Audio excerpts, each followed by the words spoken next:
오늘도 뜨거운 이슈 시원하게 풀어보겠습니다. 킹스맨 신인규 변호사 나오셨습니다. 안녕하십니까? 네, 안녕하세요. 신인규입니다. 자, 대장동 사건 허위 인터뷰 의혹 커지고 있습니다. 자, 어제 검찰이 거액을 주고 대선 직전에 허위 인터뷰를 보도하려고 한 혐의를 받고 있는 김만배 씨 압수수색도 했습니다. 그렇지만 또 구속은 풀렸어요.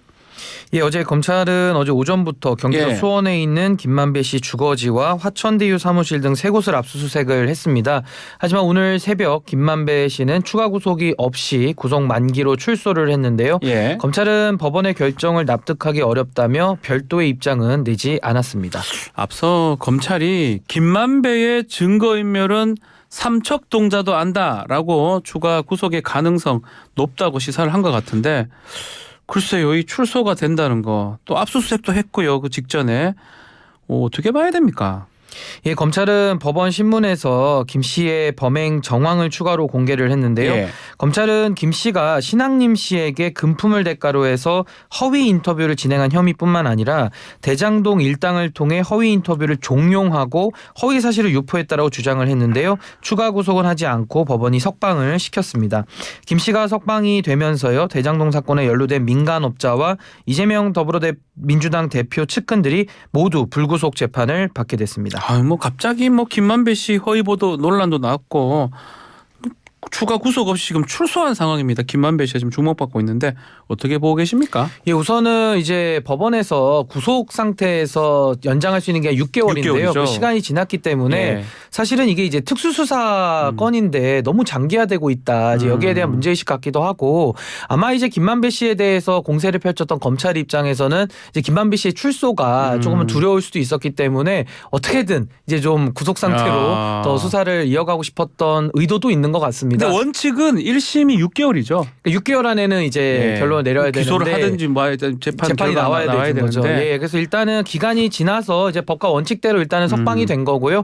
아마 지금 이 허위 인터뷰 논란에 대해서는 조금 더 보강 수사 내지는 그 내용과 실체가 더 규명이 돼야 될 필요성이 있다. 저는 이렇게 보고 있습니다. 자, 한편 김만배 씨 출소 직후에 윤 대통령 당시 대검 중수과장으로 그런 영향력이 있는 위치에 있지 않았다고 생각한다. 이런 말을 했습니다. 이게 기존의 입장을 뒤집는다고 봐야 됩니까? 어떻게 봐야 됩니까? 예, 김만배 씨는 7일 출소 이후에 이제 당시라고 하면 이제 조영에 대한 사건을 봐주기라고 말했던 그 시점에 윤석열 대통령이 대검 중수과장으로서 그런 영향력 있는 위치에 있지 않았다라고 생각한다고 말을 했는데요.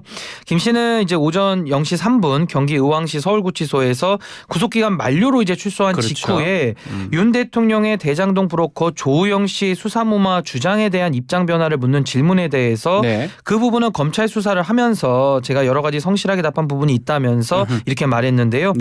김 씨는 대선 전이 2021년 9월 15일에 신학님 전 언론노조 위원장과 인터뷰에서는 부산저축은행 사건 당시에 대검 중수 이과장이었던 윤 대통령이 박모 검사를 시켜서 조 씨에게 커피를 타주고 수사를 무마했다라는 취지의 기존 주장을 뒤집은 것인데요. 물론 지금 진술이 엇갈리기 때문에 김만배 씨 본인의 진술이지 않습니까? 그래서 진실을 알 수는 없습니다만은 이 조우영이라는 사람이 그 천화동의 6호 소유 실소유자로 의심을 받는 사람이고 2011년도에도 박영수 전 특검이 변호인으로 이제 수사에 동석을 했었는데 그때는 70여 명 중에 유독 조우영 씨만 불구속으로 빠졌거든요. 그래서 이것이 약간 법적 카르텔 아니냐 이런 의심도 있고 이후에 2015년도에는 또 수원지검에서 조우영 씨에 대해서 징역 2년 6개월이 또 나옵니다. 그래서 이런 결론이 뒤바뀐 부분에 대해서는 여전히 좀 의혹이 남아있는 상태입니다. 자, 이제 논란이 이제 돈 부분인데요. 신학님 씨 그 책값 부분 1억 6천만 원 가치가 있다 이렇게 입장을 밝혔어요. 예, 이제 김만배 씨는 신 전 위원장이 쓴 책이 가치가 있다고 생각을 해서 1억 6,500만 원을 주고 구입을 한 것이다라는 취지로 말을 했는데요. 이와 함께 대선 국면에 영향을 주기 위해서 인터뷰를 했다는 의혹에는 당시에 저는 구치소에 있었고 검찰 조사를 받고 난 뒤에 구치소 내 관계자에게 내용이 보도됐다는 걸 들었다면서 답변을 피했는데요. 아무래도 이 책 3권을 1억 6,500만 원을 주고 샀다라는 것은 조금은 이제 과도한 주장 같기도 하죠. 예. 이 금액에 예. 대한 성질 여부는 지금 검찰이 좀 더 규명을 해야 될 걸로 보입니다. 자, 뭐 오늘 뉴스타파에서 지금 70분 이상의 그 원본 자료를 이제 공개를 한다고 하고 있고요. 자, 정치권에서도 공방이 좀 있습니다. 앞으로 어떻게 전개될까요?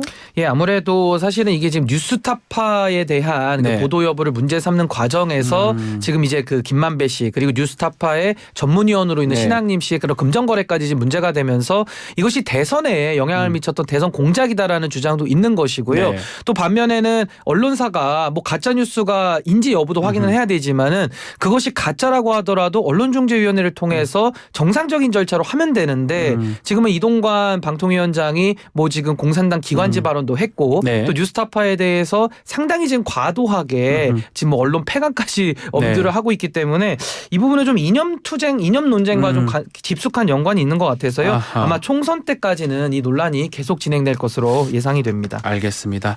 자, 또 한편 또 하나의 압수수색이 있었어요.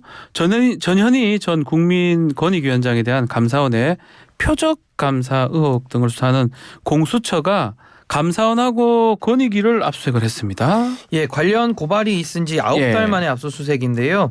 이 사건은 앞서 이제 전현희 전 국민권익위원장이 지난해 12월 최재해 감사원장과 유병호 감사원 사무총장 그리고 권익위 고위 관계자 A 씨를 공수처에 고발하면서 이제 시작이 된 건데요. 또 감사원은 지난해 9월 전 위원장의 근태 의혹 등 10여 개 사안에 대해서 특별 감사를 진행을 했고요. 네. 또 전 위원장이 추미애 전 법무부 장관 아들 군특혜 의혹과 관련해서 권익위 유권 해석에 부당하게 개입한 정황이 있다면서 검찰에 수사 의뢰를 한 것이었고요. 예. 이에 대해서 전현희 전 위원장이 해당 감사가 자신과 권익위 부위원장을 사퇴시킬 목적으로 진행된 표적 감사라면서 반발을 했던 그런 사건입니다. 아마 지난 6월이었죠. 감사원이 감사 결과를 발표를 했었었는데 그때 논란이 더 커졌던 걸로 아는데요. 예, 전현희 전 위원장의 위법성이 발견이 되지 않아서요. 예. 이제 맹탕 감사, 뭐 표적 감사라는 지적이 있었는데요. 구체적으로는 법률사무소 차명 운영 의혹, 그리고 관사 수도요금 부당 집행, 예산으로 구매한 한복의 사적 이용 등 이제 7건에 대해서는 문제가 없는 것으로 이제 파악이 됐습니다. 자, 이 감사원하고 권익위 압수수색도 있었지만 최근에 그 김학의 성접대 무혐의 결론 냈던 검찰도 지금 압수수색을 했었거든요. 공수처가. 좀 잠잠하던 공수처가 이렇게 존재를 드러내는 이유가 있을까요? 그 공수처라는 것이 고위공직자들의 네. 부패에 대한 수사기관인데 전담 수사기관인데 그동안 이제 맹탕 수사로 상당히 좀 비판을 많이 받았었는데요. 지금 이제 전현희 전 위원장 사건을 비롯해서 이제 좀 기지개를 좀 피는 거 아니냐 이런 생각이 들고 최근에 지금 국방부에서 박정훈 대령 사건 있지 않습니까? 이제 수사 외압에 대해서는 이것도 공수처 관할 사건 아닌가요? 그렇습니다. 지금 박정훈 대령이 예. 공수처에도 고발을 했고 이제 장성급 이상 내지는 대통령실 3급 이상에 대해서는 공수처가 수사 권한을 갖고 있기 때문에 네. 지금 이 사건도 수사하라는 요구가 거세거든요. 예. 그래서 공수처가 그런 부담감도 느끼는 것 같고 또 강승규 시민사회 수석의 관제대모 의혹에 대해서도 네. 아마 공수처가 수사를 해야 될 그런 어허. 책임을 지기 때문에 아마 이런 지금 권력 핵심부들에 대한 수사 요청이 많은 그런 거를 좀 감안을 해서 조금은 일찍 활동을 좀 시작하는 거 아하. 아닌가 이렇게 보여지고 있습니다. 네. 자, 다음 소식은 국회 정무위 소식입니다. 박민식 보훈장관이 참석을 했는데 최근 이종찬 강복회장이 백선엽 장군은 친일이 아니라고 했다가 이 발언한 것에 대해서 강복회가 박 장관 발언 사실이 아니다고 반박하면서 진실 공방이 좀 일기도 했습니다. 박민식 장관 이에 대한 입장을 좀 밝혔는데요. 어떤 내용이었습니까? 예, 어제 정무위원회에서는 박민식 장관이 상당히 목소리를 높였는데 네. 이제 김성주 더불어민주당 의원의 관련 질문에 대해서요. 박 장관은 보도자료를 보니까 친일 행위자가 아니라고 한 적이 없어라고 되어 있는데 친일 행위자라고 말한 적 있다고도 쓴다라면서 제가 사과할 부분은 아닌 것 같다라고 답변을 했고요. 예. 이어서 물론 광복 회장의 발언이 공적으로 한 것과 사적으로 한 것이 다르기 때문에 사적으로 들은 이야기를 제가 재차 이 자리에서 말씀드리기는 부적절하다라고 답변을 좀 피했습니다. 자, 근데 박민식 장관 이 내용을 답변하는 과정에서 문재인 전 대통령을 언급을 했습니다. 자, 이 부분이 논란이 되고 있는데 어떤 내용입니까? 예, 박민식 장관은요, 이제 백선엽 친일 여부의 질의에 답하는 과정에서 네. 백선엽이 20몇 살 때 친일파라고 한다면은 문재인 전 대통령의 부친인 문용영 씨도 나이가 똑같다. 1920년생이신데 그 당시에 흥남시에서 농업 개장을 했다. 그건 친일파가 아니고 백선엽 장군만은 친일파냐? 어떤 근거로 한쪽은 친일파가 되고 한쪽은 친일파가 아니어야 되냐라고 반문하면서 상당히 좀 논쟁이 격화가 됐습니다. 자, 이 박민식 장관 발언에 대해서 문 전 대통령 측 곧바로 입장을 냈습니다. 명예훼손이다. 뭐 고발 조치까지 한다면서요. 예, 문 전 대통령은 박 장관을 이제 사자명예훼손 혐의로 고발할 계획이라고 이제 윤건영 더불어민주당 의원이 이날 밝혔는데요. 예. 윤 의원은 문 전 대통령의 부친이 친일파였다라는 박 장관의 주장은 완벽한 거짓이라면서요. 흥남시청 농업개장을 한 것은 일제치하가 아니라 해방 후의 일이고 유엔군이 진주한 기간 짧게나마 농업 과장을 하기도 했다라고 강조를 했습니다. 이게 문 전 대통령 책 그 운명에도 해당 내용이 나와 있는 걸로 알고 있는데 박민식 장관 이걸 모르고 발언을 했을까요? 어떨까요? 뭐 박민식 장관이 알고 있는지 모르고 있는지 여부는 예. 알 수가 없는데요. 지금 중요한 것은 어떤 매 사안마다 현직 장관이 예. 전직 대통령을 자꾸 소환해가지고 문제를 일으키는 방식은 아무래도 이제 윤석열 정부가 전 정권에 반대하는 이제 이 성향을 조금 더 부각시켜가지고 좀 지지자들에게 소구하겠다 이런 네. 의도를 좀 읽히거든요. 예. 그래서 뭐 그런 정치적인 의도를 보이는 것도 부적절하지만은 자꾸 전직 대통령을 소환하는 것은 대한민국 전체 통합에는 저는 바람직하지 않다. 저는 이렇게 생각을 합니다. 또 그나저나 또 자연인으로 돌아가겠다고 했던 문 전 대통령 지금 정치판에 다시 뛰어들었다 이렇게 봐야 되는 겁니까? 근데 이제 문재인 전 대통령 언급량이 최근에 많아지고 그렇죠. 있는데 문재인 대통령 스스로도 조금은 이제 현실 정치에 대해서 언급을 하는 경우도 있기도 하고 예. 또 이번처럼 박민식 장관을 비롯한 현 정부 인사들이 또 소환을 하는 경우가 있어서 이 두 가지가 지금 동시에 이루어지고 있거든요. 근데 이것이 결국에는 윤석열 정부에게 어떤 영향을 미칠까가 중요한 것인데 이재명 대표와 윤석열 대통령의 대립구도는 대선에 이어서 국민들이 익숙합니다. 네. 근데 또 문재인 대통령과 윤석열 대통령의 대립구도는 전직과 현직의 구도이기도 하지만은 또 윤석열 대통령은 문재인 정부에서 검찰총장 맞죠. 최고위직까지 지내면서 예. 4년이라는 시간을 일을 했던 사이거든요. 그래서 이것이 선명성을 내세우는 데는 좋을 수 있을진 모르지만은 전 정부와의 관계에서는 윤석열 대통령이 이게 크게 도움이 될 만한 구도는 아닌 것 같다라는 생각이 좀 듭니다. 알겠습니다.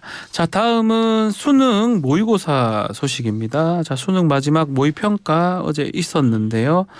자, 사실상 수능과 직결되는 시험이라고 봐도 무방한데 킬러 문항 논란 이후에 치러진 시험이라 많은 관심이 집중됐습니다. 난이도 어땠습니까? 예, 어제 수험생들이 많이 고생도 했을 텐데요. 네. 그 어느 때보다 관심이 많았던 모의고사였습니다. 올해는 정부가 이제 킬러 문항을 배제하겠다라고 밝히면서 9월 모의평가가 수능의 출제 방향을 탐색해 볼 수 있는 처음이자 마지막 시험이 됐는데요. 그래서 매우 중요한 시험이었습니다.